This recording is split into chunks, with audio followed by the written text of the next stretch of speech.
안녕하십니까. 황 작가의 책 읽기 오신 것을 환영합니다. 우리는 지금 이어령의 마지막 수업 김지수 지음을 읽고 있습니다. 오늘은 그 10번째 장부터 읽어가도록 하겠습니다. 10장과 11장을 읽도록 하겠습니다.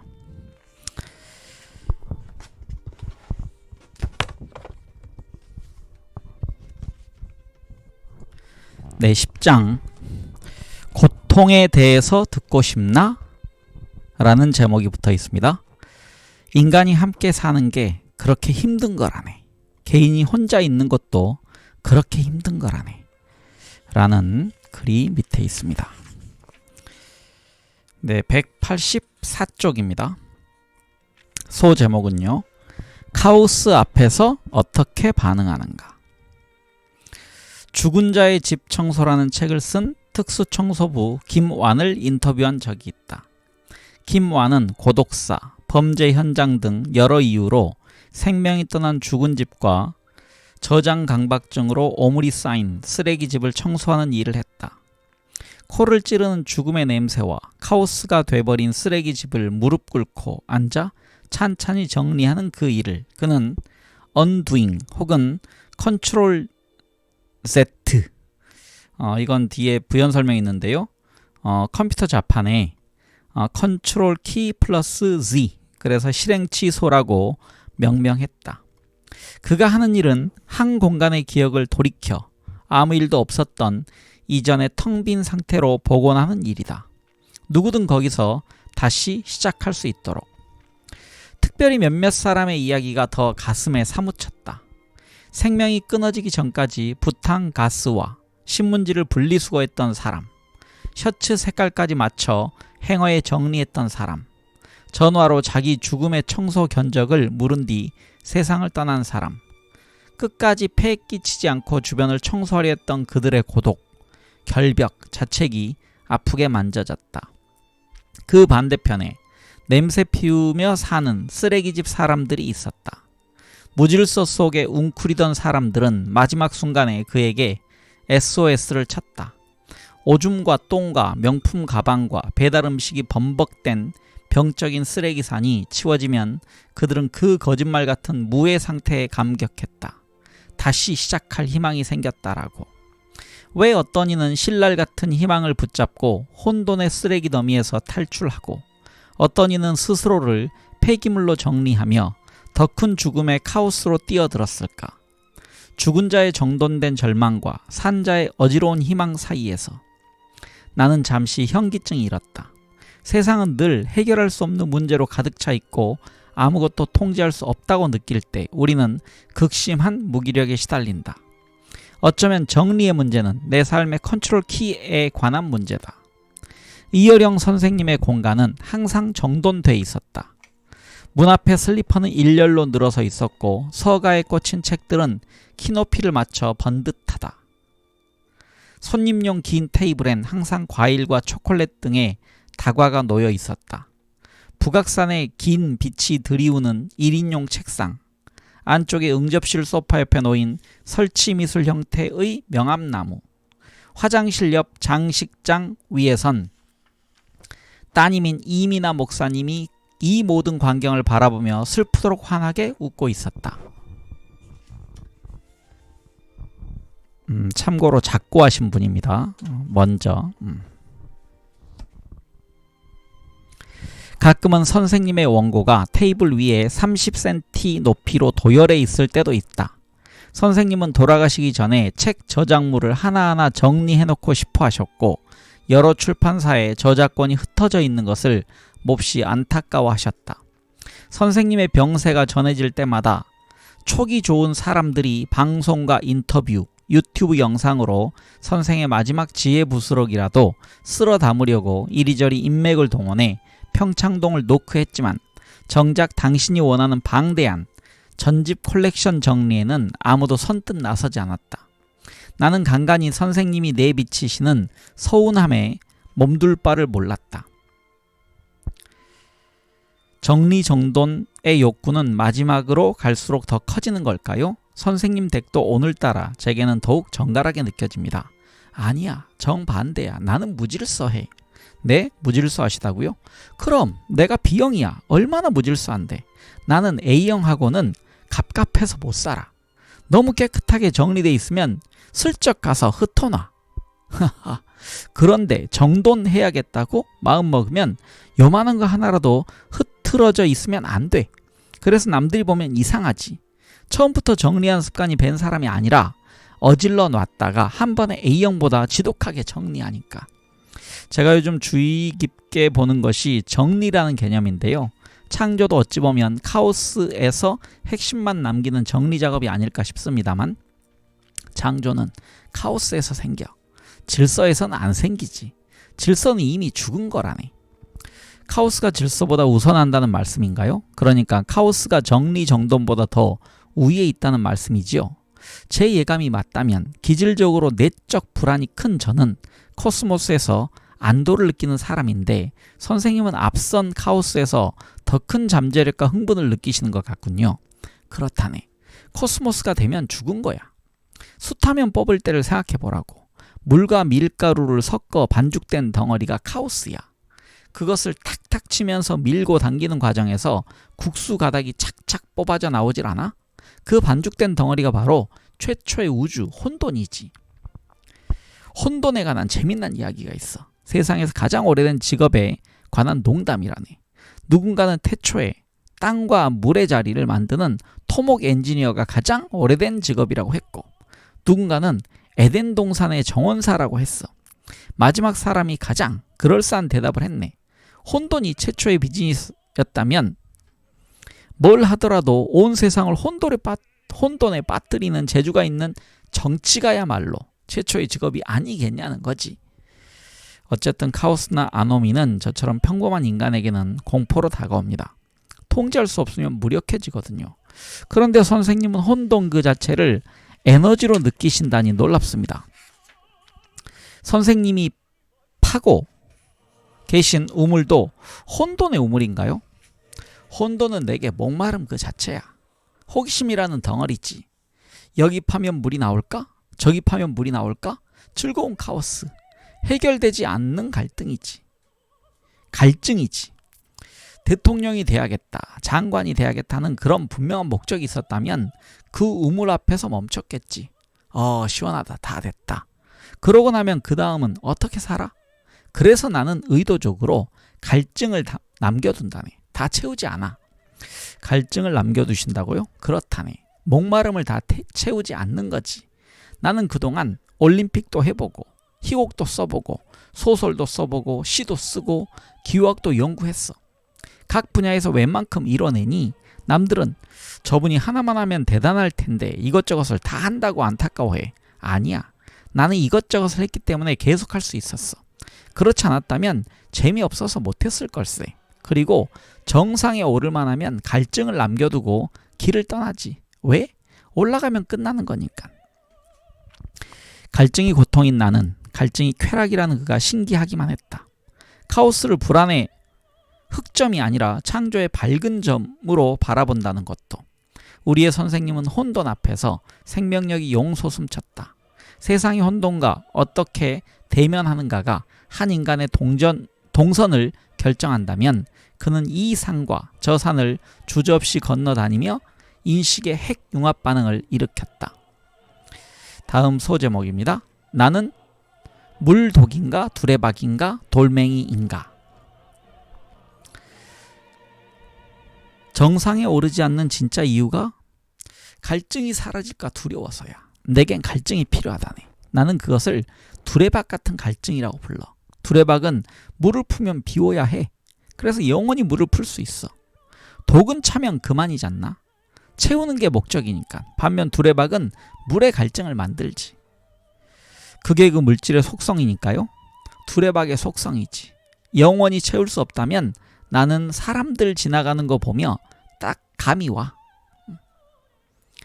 저 사람은 두레박이구나. 저 사람 물독이구나. 물독들은 제 인생을 남만큼 물로 채우겠다고 아웅다웅하며 살아. 반면 두레박들은 눈이 반짝반짝해. 좀 까칠하고 불만도 많고 빨리 걷지. 딱 두레박이야. 두레박들은 원하는 거 줘도 금방 딴 거 할 사람들이야. 붙들려고 하면 떠나버려. 지적 보헤미안인 거라. 내가 늘 말하는 우물 파는 사람들이라네. 나 자신이 물독인가 두레박인가 아는 것도 중요하겠습니다. 그렇지. 두레박 스타일은 한 곳에 안주하지 못하고 직업도 이것저것 여러 가지야. 인생이 변화무쌍해서 나는 왜 이럴까 곧잘 후회는 해도 자살은 안 해. 다음이 또 있으니까. 그런데 물독은 다 채우면 허무해진다네. 예를 들어 부부가 인생을 올인하고 빚내서 아파트 한 채를 마련했어. 이사하면 그 다음에 뭘 할 거야? 남들처럼 새 가구 넣어야죠. 욕망은 매일매일 새 살처럼 자라나니까요. 남 쫓아가는 욕망은 물독도 두레박도 아니고 돌멩이라네. 아름답다는 것, 살아있다는 것, 그 갈증을 자기 안에서 만들어내지 못하면 돌멩이처럼 되는 거야. 문제 하나 내지. 자네 앞에 12개의 문이 있다고 상상해 보게나. 한 개는 행복의 문이고 나머지는 지옥의 문이야. 하나의 문을 선택해서 들어가라고 하면 어떻게 하겠나? 어렵네요. 우물쭈물하면 시간만 보낼 것 같습니다. 행복의 문이 저 앞에 있지만 잘못 열었다가는 떨어져 죽을 테니 그냥 그 자리에 앉아 있겠다는 거지? 행복을 추구하지만 행복의 문 바깥만 서성거리는 사람. 모험보단 안정을 추구하는 보수주의자의 태도지. 그런데 정반대가 있어. 산꼭대기에 올라가면 행복이 있다는 소리를 듣고 죽어라 올라가. 거기 가면 또 행복은 다른 산꼭대기에 있다고 해. 그 사람은 계속 이리저리 뛰어다니는 거야. 사람은 그렇게 두 종류야. 가만히 앉아있다가 어딘가 행복이 있다고 생각하는 사람. 부산하게 행복의 뒷공무니를 쫓아 뛰어다니는 사람. 선생님은 어느 쪽이신가요? 나는 산도 올라가고 호수도 건너가지. 거기에 행복이 있었나요? 나에게 행복은 완벽한 글 하나를 쓰는 거야. 그런데 그게 안 되는 거지. 그러니까 계속 쓰는 것이고, 그런데 알고 보면 이 세상에 존재하는 모든 글은 실패한 글이라네. 지금까지 완성된 성인들 중에 글을 쓴 사람은 없어. 예수님이 글을 썼나 공자가 글을 썼나 다 그 제자들이 쓴 거지. 역설적으로 말하면 쓰여진 글은 완성되지 못한 글이야. 성경도 하나님의 계시를 받아 인간이 쓴 글이고, 세상의 모든 경전, 문자로 쓰여진 것은 결국 완성되지 못한 그림자의 흔적일 뿐이네. 나 또한 완성할 수 없으니 행복에 닿을 수 없어. 그저 끝없이 쓰는 것이 행복인 동시에 갈증이고 쾌락이고 고통이야. 어찌 보면 고통이 목적이 돼버린 셈이지. 소제목입니다. 상처를 가진 자가 활도 가진다. 그 고통을 어떻게 다루고 계십니까? 고통에 대해 듣고 싶나? 나는 모든 걸 비유로 이야기를 할 수밖에 없네. 고통에 대해서도 마찬가지야. 소포클레스가 쓴 비극 중에 필록테테스라는 작품이 있어. 빛나는 작품인데 그만큼 알려지지 않았네. 고통에 관한 자네의 질문은 필록테테스 이야기로 답할까 해. 아주 뜨거운 이야기야. 들을 준비가 됐나? 네, 말씀하시죠.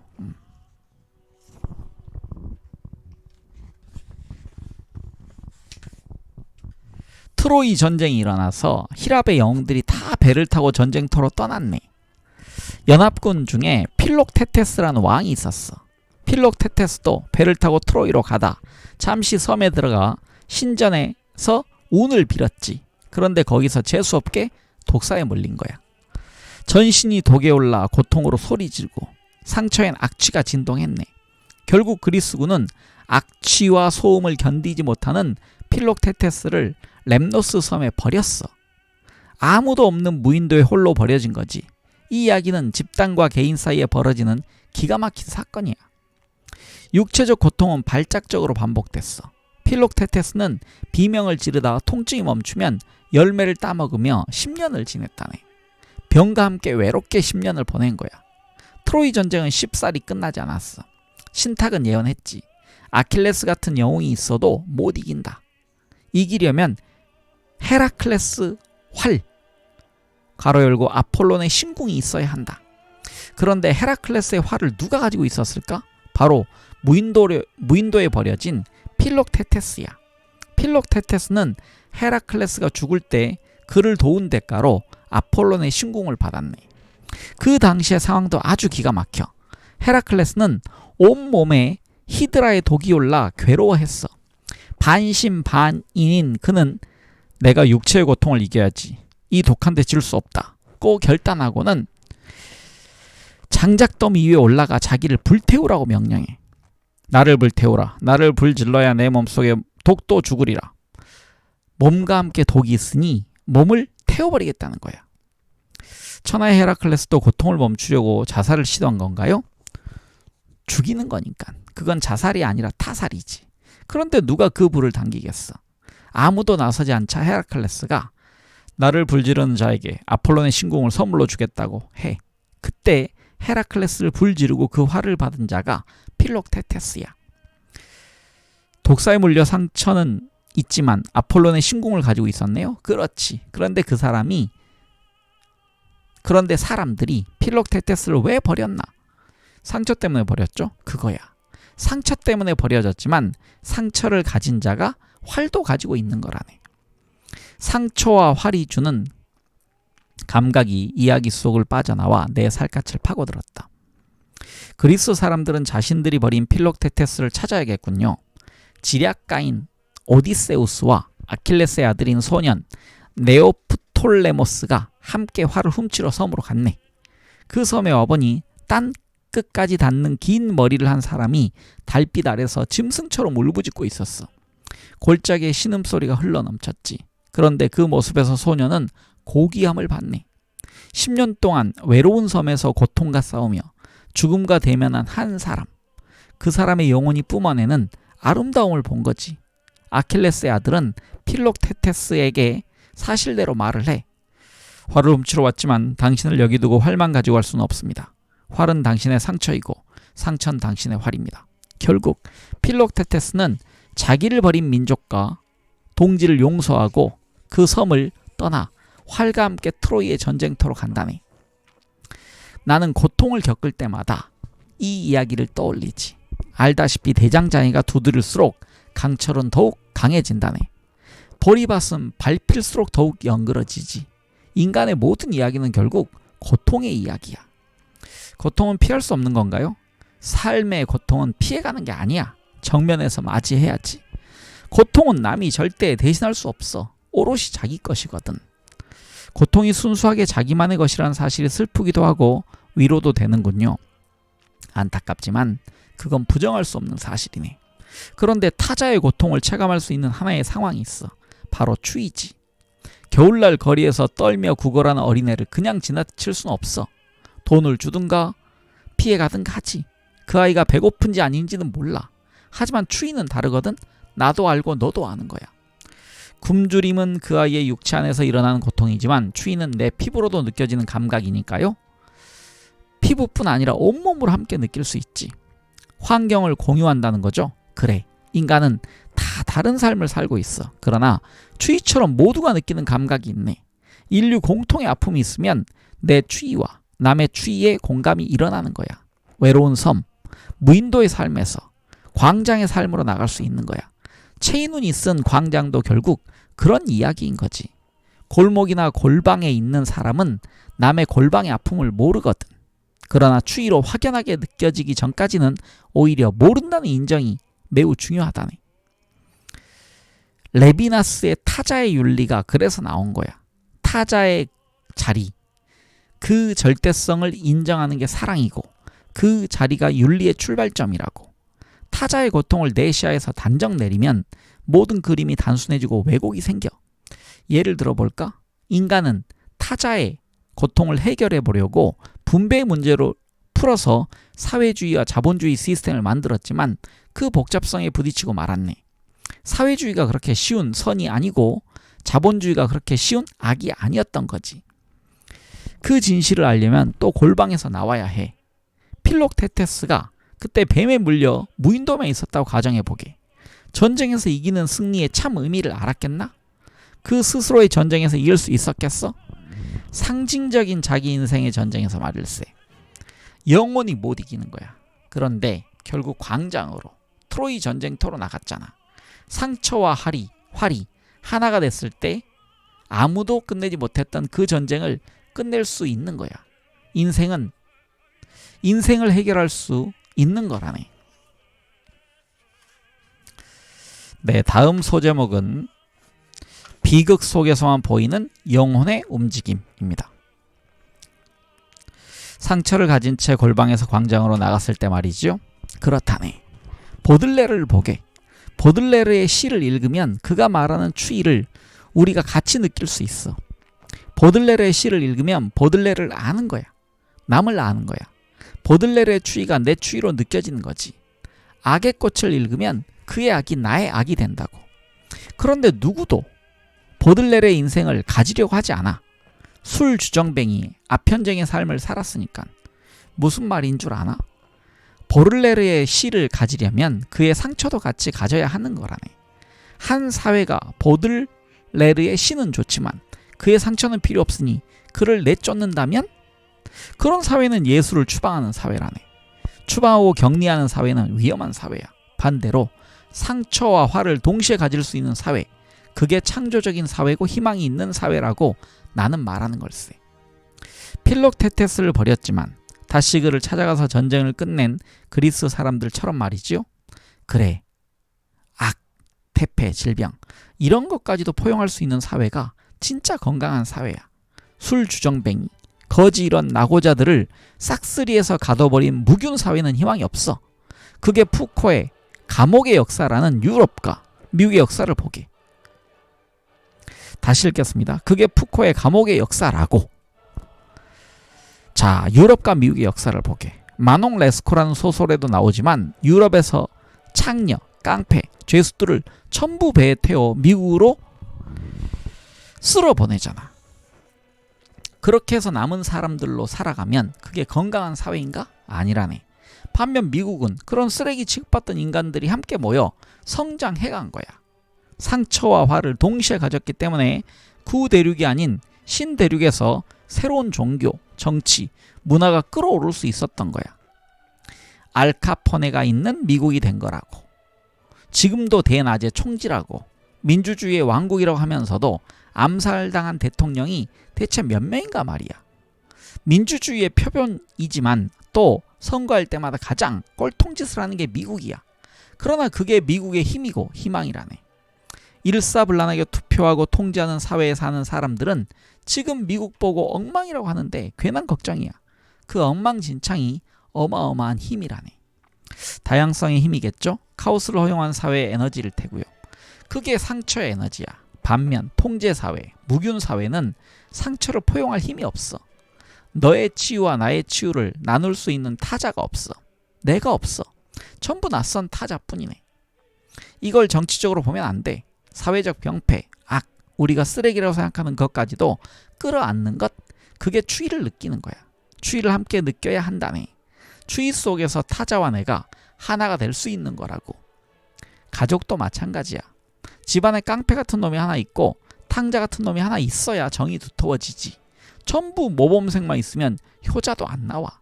전부 효자인데 무슨 효자야. 불효자가 있으니 효자도 있는 거지. 상처와 활이 함께 있는 것, 그게 인간의 모습이고 가족의 모습이라고 나라의 모습이라고 그는 피를 토하듯 말을 토했다. 눈이 이글이글 불타는 것 같았다. 트로이 전쟁은 10년 만에 필록테테스의 상처와 활이 하나가 되면서 끝났지만 1000년, 2000년 내려오는 우리의 기약 없는 전쟁, 휴전 없는 전쟁은 언제 끝날지 모르겠다고 선생은 깊은 수심을 드러냈다. 우리의 필록테테스는 언제 나타나겠느냐고. 그런데 선생님, 필록테테스는 어떻게 무인도에서 죽지 않고 계속 살아있을 수 있었을까요? 영혼의 생명력 덕분이네. 필록테테스는 영혼이 죽지 않았어. 오히려 더 강렬해졌지. 나 아파, 나 상처 입었어, 나 외로워라고 외치는 자기 모습을 객관화해서 바라보았지. 끝없이 아파하는 자기와 그것을 바라보는 자기, 그 자기와의 싸움 속에서 맑은 영혼을 갖게 된 거야. 화를 잡게 되는 거지. 바라보는 나, 그게 자의식이고 자아라는 거야. 우리가 서양에 지는 게 바로 이 자아라는 거네. 동양인들은 그냥 있어. 내 육체와 내 정신을 바라보는 난, 나, 난 바보야, 나는 죽어가, 나는 아파라고 말하는 나가 없기 때문에 집단주의에 쉽게 매몰되는 거라네. 일렬로 쭉 서 있는 거야. 나를 바라보고 나를 장악하고 내게 명령하는 나? 그래, 내가 나의 의지가 있으면 그건 70억 명하고 대립하는 거야. 나는 절대로 타자가 될 수 없기에. 타자가 될 수 없지만 나를 위한 타자를 만들어낼 수 있는 거죠. 내가 다시 진짜 타자 속으로 들어가게 되는 거지. 그렇지 않으면 무인도니까. 무인도에 남을 것인가, 전쟁터로 나갈 것인가. 저에겐 그것이 사느냐 죽느냐를 고민하는 햄릿의 대사보다 더 절절합니다. 이해하네. 필록테테스는 10년 동안 아픔과 싸우면서 이지러진 얼굴이 아니라 맑은 얼굴을 갖게 됐어. 그의 영혼이 독을 이기는 육체를 만들어갔지. 그게 그의 활이야. 빛나는 영혼인 활과 썩어가는 육체가 같이 있는 거야. 그런데 인류는 그래 본 적이 없다네. 상처와 활을 통합한 존재는 이 지구상에 예수와 공자 정도가 있을까? 그러니까 현실의 인간사에서 트로이 전쟁은 끝날 수 없네. 계속 자살자가 나오고 계속 폭군이 나오고 계속 병원과 감옥이 만들어지는 거야. 필록테테스가 트로이 전쟁에서 승리한 것, 그게 진짜 인류의 역사였다면 감옥이 왜 있겠고 병원이 왜 있겠나. 여전히 감옥이, 병원이 만들어지잖아. 육체가 병든 자, 마음이 병든 자가 나오잖아. 정신을 가르치는 선생과 육체를 낫게 하는 의사가 계속 쏟아지잖아. 전쟁이 계속되고 있으니까요. 인간이 함께 사는 게 그렇게 힘든 거라네. 개인이 혼자 있는 것도 그렇게 힘든 거라네. 그래서 나는 글을 쓴다네. 현실에서는 끝낼 수 없는 전쟁이지만 그 글 속에서는 가능하지 않을까 하여. 현실의 무대에서 필록테테스가 없지만 연극 무대에는 있으니까 소포클레스의 비극 속에서만 현실의 취약한 세계를 들여다볼 수 있으니까 올림픽 경기에서만 그 스포츠가 있듯이 말이야. 올림픽을 통해서만 우리가 노동과는 전혀 다른 육체의 찬란한 움직임을 보듯이 비극 속에서만 영혼의 진짜 움직임을 보는 거야. 그래서 그리스가 올림픽과 비극 이 두 개로 버틴 거야. 육체와 영혼을 통합하고 싶어 올림픽과 연극에 몰두했던 그리스인들, 문득 그가 왜 88 올림픽 행사를 맞아 진두지휘했는지 실마리가 잡히는 것 같았다. 심지어 노천극장과 올림픽 경기장은 생김새도 비슷하다네. 거기서 서양 철학과 인간 행동 양식의 원천이 다 나왔어. 짐작했겠네만 내가 올림픽 했을 때 그렇게 열심히 뛰어다닌 것도 바로 그 이유야. 히랍의 오리진은 아니지만 육체와 영혼을 발견하는 그 순수 체육의 세계로 들어가 보자. 모르는 우물을 파보자. 박사학위 논문 쓸 때라 무척 바빴을 때인데 사서 고생을 했잖아. 우물 파고는 미련 없이 떠났지. 다음 소제목입니다. 인간은 지옥에 달린 연필이라고 되어 있습니다. 화제를 좀 바꿔볼까요? 요즘엔 잠자리에서 어떤 꿈을 꾸세요? 동양 사람에게 꿈은 깨야 하는 것이고 이룰 수 없는 헛된 것이고 악몽이지. 서양은 달콤해. 드림이잖아. 무지개를 쫓아서 식민지를 만들고 나노테크놀로지를 만들고 로봇을 만들었지. 전부 꿈이 이끈 거야. 나는 두 가지 꿈을 다 꾸네. 깨어나는 꿈도 있고 목마름의 꿈도 있어. 목마름의 꿈은 계속 꿔. 이뤄지면 또 꾸지. 밤에 꾸는 꿈은 딱 세 가지야. 6.25 전쟁이 나서 도망가는 꿈, 신발 잃어버린 꿈, 높은 마루에서 추락하는 꿈. 도망가고 잃어버리고 추락하고 이 세 가지 트라우마가 남아있어. 그 중에서 신발 잃어버리는 꿈은 반복해서 꾼다네. 요즘도 신발 잃어버리는 꿈을 꾸세요? 그럼 해가 막 넘어가는 오후의 교실이야. 나는 선생님 심부름으로 시험지 채점을 하느라 남아있다가 숙직 선생님 오시면 밖으로 나왔거든. 그런데 신발장에 내 신발이 없는 거야. 짝짝이 신발. 개따짝 끊어진 거 하나랑 너덜너덜한 신발 하나만 달랑 남았어. 어떤 놈이 훔쳐 신고 가서 내 신발이 없는 거야. 해는 지고 막막한데 맨발로 갈 수는 없고 지금도 계속 그 꿈을 꿔. 신발 잃어버리고 막막해 하는 꿈. 그러다 가위 눌리고 깨어나지. 아득하네요. 신발은 자연과 나를 분리시키면서 또 연결해주는 거잖아. 사실 어린애가 신발 벗고 맨발로 가면 뭐 어때? 그런데 분하거든. 발가벗고 가는 것 같거든. 신발을 뺏겼다는 것은 상실하는 거야. 문화의 상실이지. 여든이 넘었어도 어렵고 힘들 때는 자꾸 그 꿈을 꾼다네.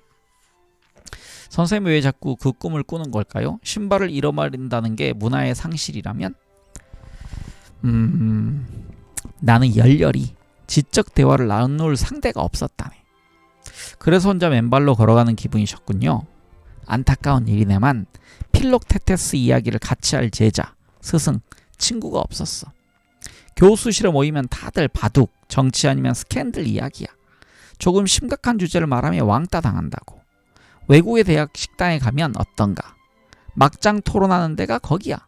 거기서 물리학자와 철학자, 생물학자, 수학자가 격론을 벌이지. 그래서 나는 영화 뷰티풀 마인드의 마지막 장면을 보면 눈물이 나. 정신이 이상하다고 교수 집단에서 쫓겨났던 존 네시가 마침내 그 고통을 이기고 노벨상을 받았잖아. 식당에서 교수들이 자기들 만년필을 존 네시의 테이블 위에 놓고 간다고. 동시대를 살아서 영광이었다는 뜻으로. 그게 사회고 그게 사는 거고 그게 나라고 그게 대학이지. 물론 영화 속 이야기야. 선생님의 대학 교수 생활은 영광과 박수로 가득 찬 것처럼 보였으나 한편으론 신발을 잃어버리고 맨발로 교정을 걸어다니는 것 같은 상실의 나날이 붙어 있었다. 정신분열을 앓으며 캠퍼스를 유령처럼 배회하던 영화 뷰티풀 마인드의 천재 교수 존 네스의 모습에서 선생의 외로운 유랑이 겹쳐 보였다. 인간이 재앙을 겪고 코로나를 겪고 독재 밑에서 고생하고 유대인을 수백만 명 죽였어도 우리가 그런 한 사람 덕분에 인간이라는 말을 쓰는 거라네. 인간이 저지른 죄악을 보면 정말 사표 쓰고 나 인간 안 할래 하고 싶지만 아직도 내가 사람의 이름표를 달고 사는 건 뷰티풀 마인드에 나오는 그런 사람들 덕분이야. 비겁하고 잔인한 존재면서도 놀라울 만큼 경이로운 피조물이 또 인간이지요. 아름다운 사람들이 많아. 인간은 어쩌면 지우개 달린 연필이야. 지우개 달린 연필이라니요? 연필은 기억하고 남기기 위해 있고 지우개는 흔적을 지우기 위해 있잖아. 그런데 그게 어떻게 한 몸이 되어 지우개 달린 연필로 탄생했을까? 알고 보니 지우개 달린 연필은 한 형제가 낸 특허품이야. 그림 그리던 형이 밤낮 지우개를 잃어버려서 동생에게 찾아오라고 시키거든? 동생이 그러지 말고 지우개를 연필에 달아서 쓰자고 해. 그게 대박나서 돈을 엄청 벌었어.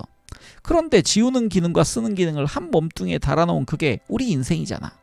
비참함과 아름다움이 함께 있고 망각과 추억이 함께 있으니 말일세. 젊을 땐 연필을, 나이 들면 지우개를 많이 쓰겠군요. 일전에도 얘기했네만 요즘 내 몸은 지우개가 차지하고 있다네. 낙서할 단어조차 많이 지워졌어. 한 500단어 정도 남았을까? 이제는 정자에 대해 쓰려고 하는데 정자란 말이 생각이 안 나. 그런데 망각이 주는 즐거움도 있다네.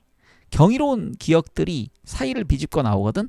어제는 형하고 나하고 자전거를 타던 기억이 떠올랐어. 세발 자전거를 타던 나는 형이 타박 타던 다시 읽겠습니다.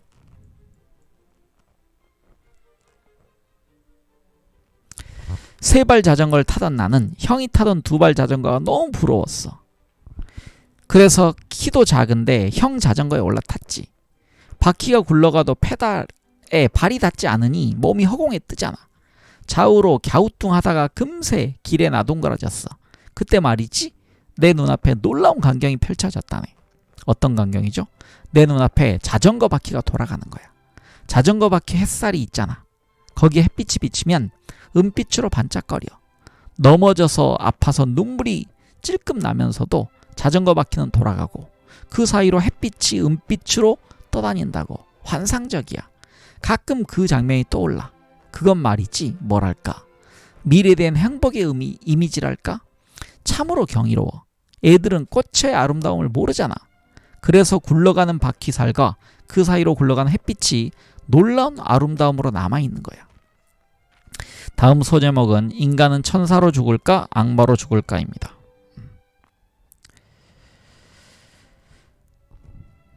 선생님, 인생에서 굴렁쇠 소년이 계속 나타나는군요. 바퀴, 눈물, 햇빛, 정적의 이미지로.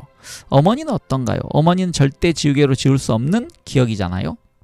그럼 나는 특히 어머니를 일찍 여의었기 때문에 더 선명하지.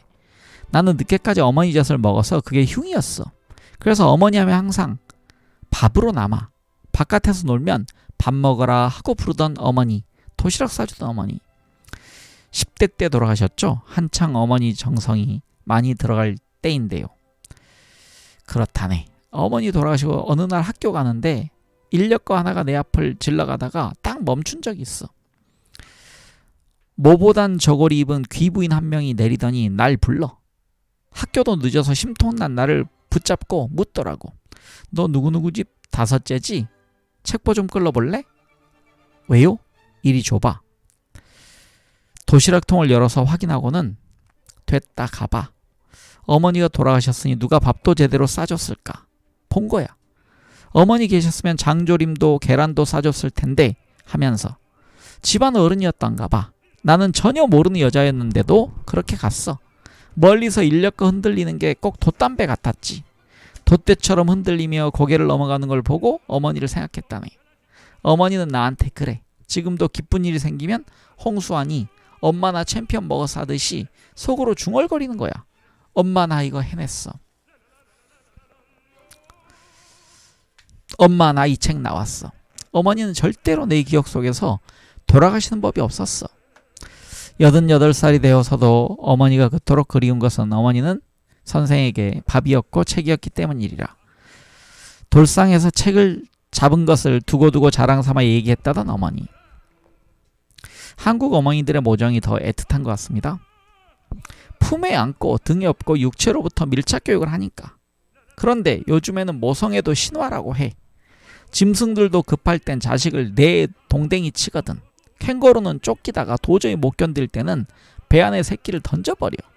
철새도 떠날 때가 되면 못 나는 새끼는 두고 날아가고. 희생하는 어미도 있지만 버리는 어미도 있는 거야. 프랑스 교육 철학의 기틀을 세운 장자크 루소도 어머니의 사랑을 몰랐던 사람 아닌가. 당시 유럽에서는 양자 제도가 있어서 귀족들은 애들을 다 시골에서 돈 줘서 키워왔어. 똥 오줌은 농부들이 다 받아내고 애는 다 커야 데려왔어. 일본도 사도꼬라는 게 있어서 애들을 시골에서 키우거든. 그러고 보면 우리나라 사람이 자식 사랑이 유별난 거지. 요즘 애 안 낳겠다는 것도 너무 잘 키우고 싶어서 그런 거잖아. 보통 애 정도로 키울 거면 왜 낳아? 왜 안 낳아? 다시 읽겠습니다. 보통 애 정도로 키울 거면 왜 안 낳아? 어머니가 너무 절대적이니 스스로 자격이 없다고 생각하는 거야. 애가 전부니까 어머니 되기가 두려운 게 아닐까? 이즈음 선생님의 이야기 톤을 다시 읽겠습니다. 이즈음 선생님의 이야기 톤은 많이 달라져 있었다. 뭐랄까? 첫 라스트 인터뷰 때 감상적인 톤에서 나와 더 넓고 단단해져 있었다. 나의 이야기에서 시작해도 금세 인류라는 대가족의 이야기로 넘어갔다. 죽어가는 이어령보다 죽어가는 이어령을 바라보는 이어령이 더 자주 등장했다. 나 또한 그 모습이 더욱 놀랍지 않았고 그가 비탄에 빠지기보다 어린아이처럼 승리에 찬 미소를 짓는 걸 보는 게 즐거웠다. 스승의 지혜로운 분신술은 내게 황홀경이었다. 선생님의 분신술 보는 게 저에게 얼마나 큰 즐거움인 줄 아세요? 하하, 그런가? 예전에는 바깥에 비도 추적추적 오고 내가 한참 슬펐을 때 대화를 나눴지. 지금은 반은 개구쟁이 어린애로 바뀌었어. 그때는 촌스러울 정도로 진지했지. 지금은 그것조차 물리치고 드라이해졌어. 웃고 웃기고. 맞아요, 웃고 웃기고. 필록테테스처럼 고통에 익숙해지면서 내가 고통에서 한 발짝 물러난 거야. 죽음이나 고통을 사실적으로 깊게 느끼면서 또 그만큼 객관화된 거지. 밤에 아파하며 눈물 흘리는 나와 그런 나를 쳐다보는 나의 거리가 멀어졌어. 첫 라스트 인터뷰 때는 그게 일치했을 때였지. 육체의 언어와 영혼의 언어가 하나가 되었던 순간이랄까? 지금은 또 살짝 냉소주의자가 되었다네. 계속 변하는군요. 변하지. 심술궂은 마음도 좀 들고, 그래, 심술사나워지면 자기한테 잘해준 사람을 어떻게든 괴롭히려고 하잖아. 천사로 죽는 사람은 없어. 지난번에는 다 천사로 죽는다고 하셨잖아요. 사형수도 착하게 죽는다고 했었지. 그런데 아닌 것 같아. 인간은 다 악마로 죽는 것 같아. 뭐가 맞는 거죠? 맞고 틀린 게 어디 있나. 결국 같은 말이라네. 빛과 그림자. 아, 내가 몸이 아프니 저 의자에 매일 누워있어. 낮이고 밤이고 앉아있고 누워있지. 오늘은 자네 온다고 새 옷 입었지만 평소엔 겨우 휴지로 코나 풀고 있다고. 여기 누워서 코푼 휴지를 저쪽 휴지통에 던지는데 어느 날은 딱 골인이 돼. 기분 좋지. 나도 모르게 박수를 치는 거야. 나이스 샷. 그러다가 내 모습이 처량한 거라. 그래서 하나님께 하소연을 한다네. 하나님, 우리가 큰 거 원했습니까? 인간들에게 너무 하시는 거 아니에요? 재앙이 너무 크지 않습니까? 그깟 휴지가 쓰레기통에 골이 나는 게 뭐가 그리 좋아서 기뻐하는 내가 애처로워서 통곡하는 나보다 더 불쌍해서 눈물 한 방울이 또 또르르 떨어지는 거야. 네, 10장을 마무리했습니다. 이제 11장을 읽어가겠습니다. 11장 스승의 눈물 한 방울이라는 제목입니다. 스스로 결점 없는 영웅보다 자기 감정에 빠져 울거나 웃거나 추억의 젖기를 좋아하는 나의 스승은 시간이 지날수록 더 수다스러워졌고 더 귀여워졌다. 네, 우리 책의 210쪽입니다. 소제목이요. 눈물은 언제 방울지는가? 이렇게 되어 있습니다. 이어령 선생님과 그의 아내인 강인숙 평론가의 이름을 딴 평창동 영인문학관에는 우리 시대 문학을 이끌었던 작가들을 조명하는 전시가 끊이지 않고 열렸다. 코로나로 황량한 계절을 지나고 있어도 그곳에 발을 들이면 김채원, 서영은, 최인호 등 작가들의 육필 원고와 소지품, 젊은 날의 흑백 사진이 단정하게 내방객을 맞이했다. 이어령 선생의 자리는 문학관 지하의 가장 안쪽 구석에 소박하게 자리하고 있었다. 일본에서 쓰던 안진뱅이 나무 책상 하나와 축소지향의 일본인 여러 판본이 진열되어 있었다. 남편의 모든 것을 보존해서 보여주려는 아내 강인숙과 아무것도 두지 말라는 이어령이 합의한 자리가 문학관의 가장 조용한 곳에 있는 8평 정도의 공간이었다. 자리를 좀 크게 만들지 그러셨어요. 거기가 아무도 안 찾는 구석이라 그냥 내 옛날 책상이나 하나 갖다 두라고 한 거라네. 나는 그런 게 싫어. 어느 유명한 조각가가 내 흉상을 만들겠다고 했을 때도 내가 한사코 사양하니 내 아들이 대신 모델을 서서 조각을 해왔어. 집사람과 나랑 생각이 좀 다르지. 난 감투가 싫어서 대학에서 과장도 안 한 사람이야. 근래에 문학은 없고 이름만 있는 문학관이 얼마나 많은가. 사람 끄는 이벤트지. 나는 그런 게 정말 싫어. 내 장례식도 사람들 병원 영안실로 불러서 하지 말라고 그랬다네. 장례식은 어떻게 하고 싶으신데요? 집에서 몇 사람만 불러서 가볍게 하고 싶어. 왜 다들 마지막 가는 길을 무겁게 하고 가나? 병원을 왜 불러? 병원으로 왜 불러? 병원이 사람 고치는 데지 장례하는 데야? 환 길게 줄 세우고 한쪽에는 환자들, 한쪽에선 죽어서 나가는 사람들. 그런 나라가 전세에 어딨나? 그래서 미리 말씀은 해두셨어요. 나만 해도 어머니, 할아버지, 할머니가 있는 집에서 태어난 세대야. 그러니 죽을 때도 역시 사랑하는 가족, 내가 살던 친숙한 공간에서 눈을 감았으면 해. 최고의 사치지. 가난한 사람도 당연했던 일이 이젠 꿈이 되어버린 거야. 옛날에는 아무리 못 살아도 집에서 태어나 집에서 죽었네. 요즘에는 천하 없는 재벌이라도 힘들어. 병원에서 태어나고 병원에서 죽지. 살고 죽는 게 병인가? 탄생이 병이고 죽음이 병이냐고. 생사의 문제가 낯선 사람들의 공간에서 다뤄지니 안타까워. 공간의 쓰임도 그래. 외국은 교회에 무덤이 있고 공원에 무덤이 있지. 우린 다들 아파트에 살면서 관 하나 들어오고 나갈 데가 없는 세상이 된 거야. 가능하다면 나는 내 마당에 조촐한 장례식에 틀어줄 노래까지도 내 손으로 했으면 좋겠어. 죽은 자의 생애를 과시한 듯한 화환조차 나는 필요 없다네. 마당에 틀 노래는 골라놓으셨어요? 아직 못 골랐다네. 김활란 씨는 딱 골라놓고 갔다는데 부고도 신문에 알리지 말고 몇 사람만 와서 그냥 화장하고 끝내라고 했어. 이제껏 쓴 내 글이 묘비명이고 무덤이고 기념관이니 묘비명도 쓸 거 없다고. 글 쓴 게 하루하루 죽음을 쓴 거잖아. 아무리 잔문이라도 나는 늘 마지막을 썼어. 죽음이라는 건 없어지라고 있는 거야. 사라져버리는 게 최고지. 눈물 한 방울은 어떻게 돼가고 있나요? 어제는 고추잠자리가 떠오르더구만. 고추잠자리요? 그래. 어렸을 때 고추잠자리는 항상 내 빗자루보다 높이 날았어. 못 잡아. 높이 떠 있으니까. 그때 나도 높이 뜬 잠자리 날개를 통해서 하늘을 보는 거야. 애들은 여름과 가을의 접경에서 뜨거든. 은빛 날개 위로 높아진 가을 하늘이 비치는 거야. 그런데 잠자리는 항상 내 팔보다 높게 뜨거든. 그놈 잡으려고 아우성치다 그 날개에 비친 하늘을 본 거지.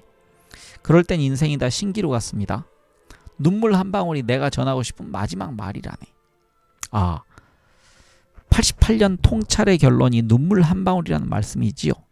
그래, 이 시대는 핏방울도 땀방울도 아니고 눈물 한 방울이 필요하다네. 지금껏 살아보니 핏방울 땀방울은 너무 흔해. 서로 박터지게 싸우지. 피와 땀이 싸우면 피눈물밖에 안 나와. 피와 땀을 붙여주는 게 눈물이야. 피와 땀이 하나로 어우려야 천리를 달리는 한 혈마가 나오는 거라네. 눈물 한 방울은 디지로그나 생명자본과 궁극적으로 같은 말이라고 했다. 일전에 쓸 수 없을 때 쓰는 글이 눈물 한 방울이라고 하셨는데요. 늙은이의 세 줄 일기라고요? 가장 약할 때 가장 강한 것이 나오는 법이라네. 감상적이고 무력한 약자의 눈물이 가장 큰 힘이지. 프랑스인들은 자유평등의 기치를 걸고 혁명을 일으켰잖나. 그 그럴듯한 가치가 공포정치로 엉망진창이 됐을 때 박해가 나와서 혁명의 역사를 바꿨어. 자유와 평등은 끝모르게 싸우지만 그 사이에 박해가 들어서면 눈물 있는 자유, 눈물 있는 평등이 나오는 거라네. 그런데 그 눈물이 한 방울이라는 게 제게는 의미심장하게 느껴집니다. 중요한 지적이네. 눈물 한 방울이면 방울이 들어가 있지 않나? 소리가 들어가 있는 거야. 눈물은 소리가 없는데도 우리말은 재밌게도 뚝뚝 흘린다고 해. 유명한 농담이 있어. 홍도야 울지 마라를 한 글자로 주면 뭐지? 뚝. 그렇지. 줄줄 흐르는 눈물이 있고 방울지는 눈물이 있네. 눈물 한 방울은 구슬이 되고 수정이 되고 진주가 되는 거야. 눈물 한 방울은 눈물하고는 다른 걸세. 하나 둘 셀 수 있어. 방울이 되면 음양이 되고 종소리가 되지. 서양에서는 눈물방울처럼 생긴 물방울 다이아몬드를 제일 비싸게 쳐주죠. 눈물값이 그렇게 비싼 거야. 눈물만이 우리가 인간이란 걸 증명해 준다네. 이제 박쥐가 걸리던 코로나도 인간이 걸리고 닭이 걸리던 조류 인플루엔자도 인간이 걸려. 그럼 무엇으로 짐승과 사람을 구별하겠나? 눈물이야. 짐승 중에 낙타도 코끼리도 눈물을 흘린다고 하지만 정서적 눈물은 사람만이 흘릴 수 있어. 로봇을 아무리 잘 만들어도 눈물은 못 흘린다네. 영화 터미네이터 2를 보면 어린 존 코너가 우는 모습을 보고 터미네이터가 묻잖아. 너 그거 뭐냐? 아프면 나오는 거니? 고통은 알지만 마음이 아프다는 개념은 모르는 거야. 이 영화의 엔딩이 기가 막히다네. 터미네이터는 인간과 우정을 나누면서 인간의 편이 되고 자기 몸 안에 남아있는 마지막 칩을 없애기 위해 스스로 용광로 안에 들어가거든. 존은 아버지처럼 느껴지던 터미네이터가 사라지는 게 슬퍼서 눈물을 흘리지. 그때 이 로봇이 강철 손으로 그 눈물을 닦아주면서 그래, 이제는 눈물이 뭔지 좀 알 것 같다고. 기계가 인간을 위해 살신성인을 하는 거야. 인간의 눈물을 이해하고 인간을 위해 죽은 거야. 예수의 눈물이 거기 있다니.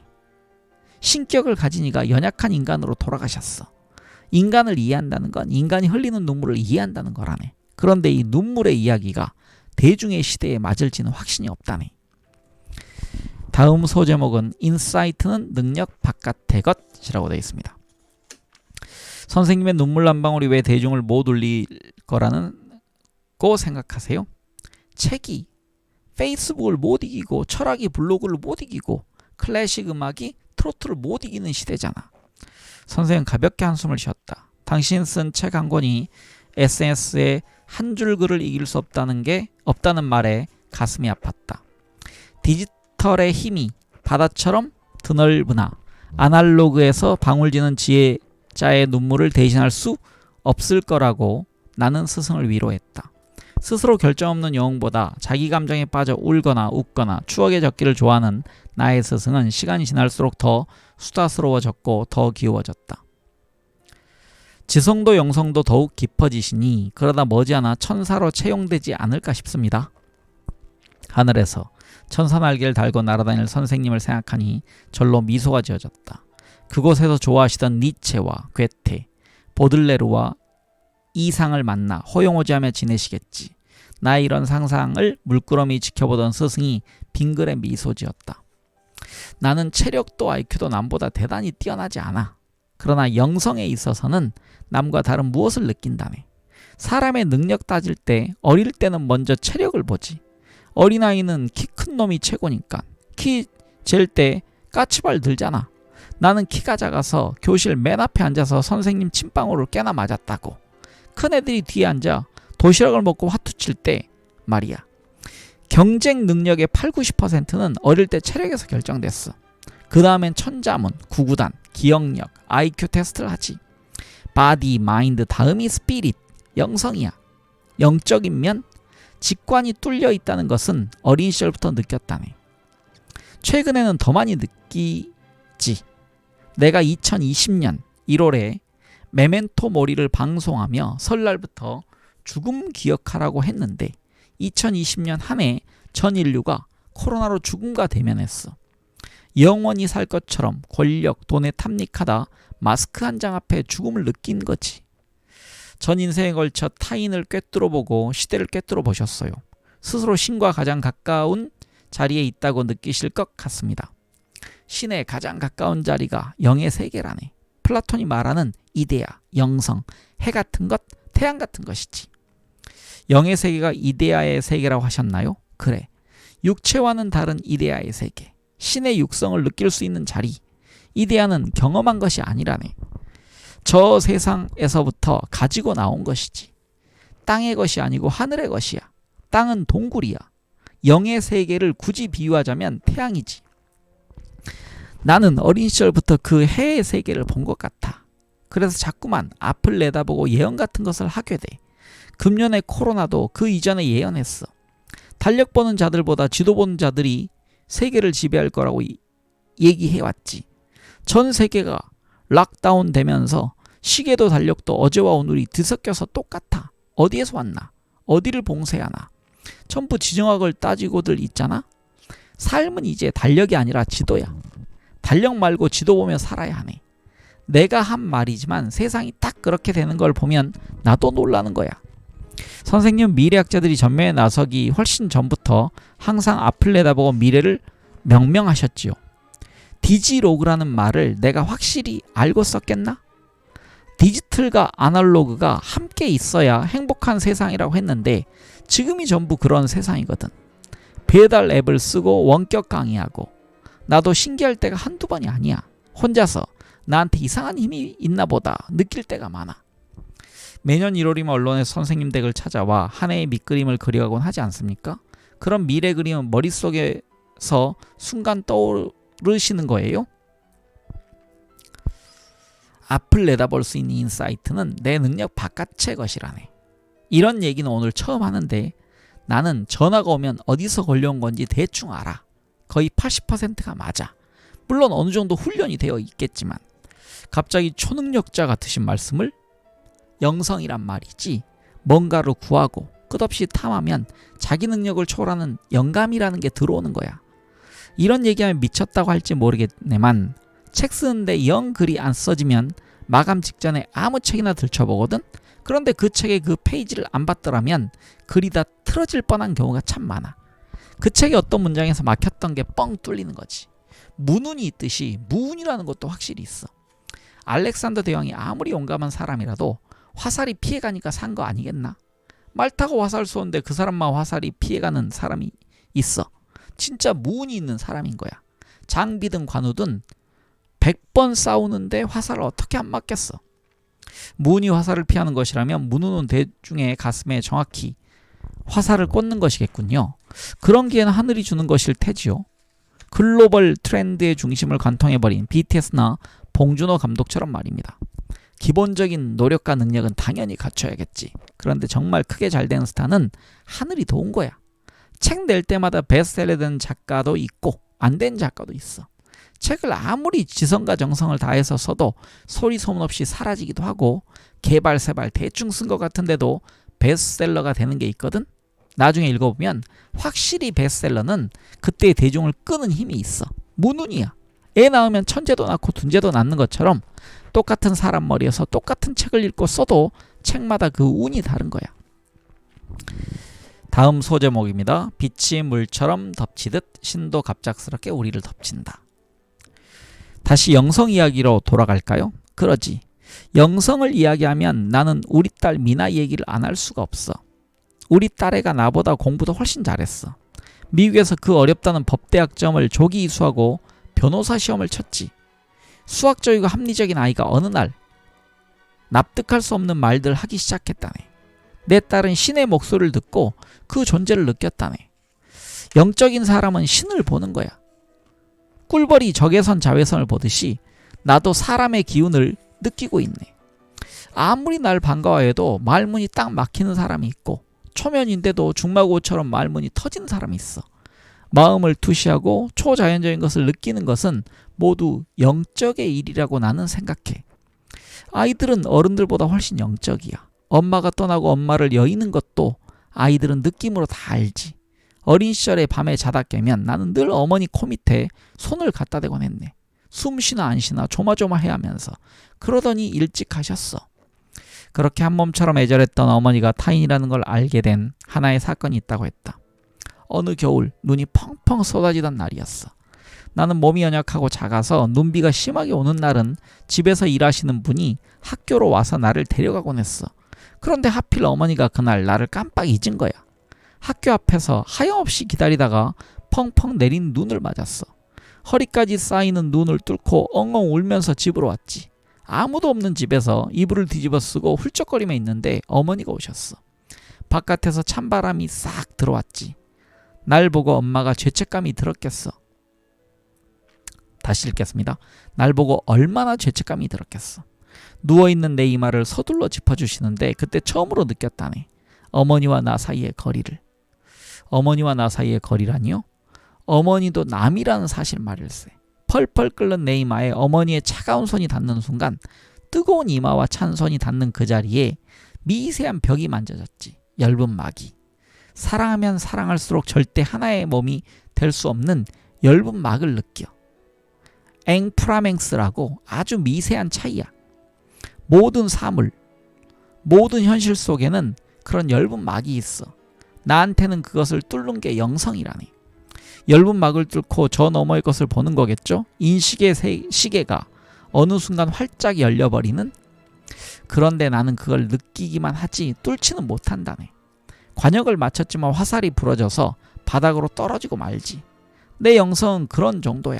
반면 내 딸 미나는 달랐어. 관역을 탁 뚫었어. 관역을 뚫으면 화살이 진동하잖아. 생명의 전곡을 찔렀을 때 정지된 화살이 살아서 부르르 떤다고. 부르르 떠는 진동, 그게 영성의 힘이야. 내 화살은 맞추기만 했지 뚫지는 못해. 스피릿을 감지해도 뚫고 나가지를 못해. 우리 딸처럼 날아서 박혀서 진동하지 못해. 영성에선 딸이 아버지를 앞섰군요. 그렇다네. 성경에도 나중 난 자가 먼저 된다는 말이 있어. 그 애는 죽음 앞에서 두려워 벌벌 떨지 않았어.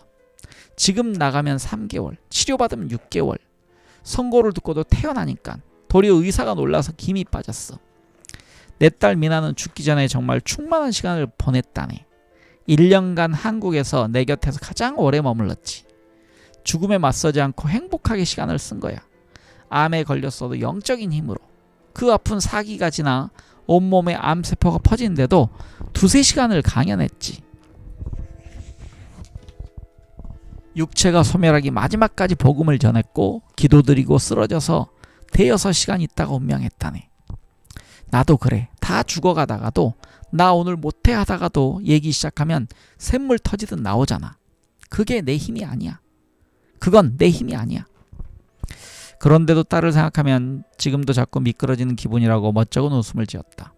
어쩌면 그 관역 앞에서 화살이 미끄러지는 이유는 꽂히는 그 순간 그가 알아채고 빠져나와 내 머리로 생각하기 때문이 아닐까. 화살의 떨림에 영성의 진동에서 몸을 빼내는 스승의 자의식 안에 그 깊은 뇌의 주름 안에 얼마나 엷은 겹겹의 거울이 들어차 있는 걸까. 순간 왜 내 머릿속에는 천사와 삿발을 잡고 씨름을 하는 그의 모습이 떠오르는 걸까. 그의 곁에 있으면 그의 영성도 그의 지성도 손가락 끝으로 만져지고 그 짜릿한 감각이 팔을 타고 흘러오는 것만 같았다. 영성과 지성을 오고 가는 스승의 순례, 순복하지도 항복하지도 않는 이 지적 거인의 머리뼈에서 나는 아름다운 균열을 보았다. 선생님, 평소에 보통 사람은 영성을 어떻게 느낄 수 있나요? 보통은 몰라. 열분막이 있다는 것조차 모르지. 빌로드 바지를 입고 걸을 때 스치듯 나는 소리가 있다네. 싹싹. 있는 듯 없는 듯한 그 소리에 귀 기울이는 예민한 사람이 많지 않아. 열분막들이 스치듯 엉키는 소리.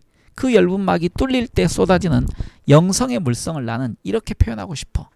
프랑스 지하철 노선에 트로카데로라고 있거든.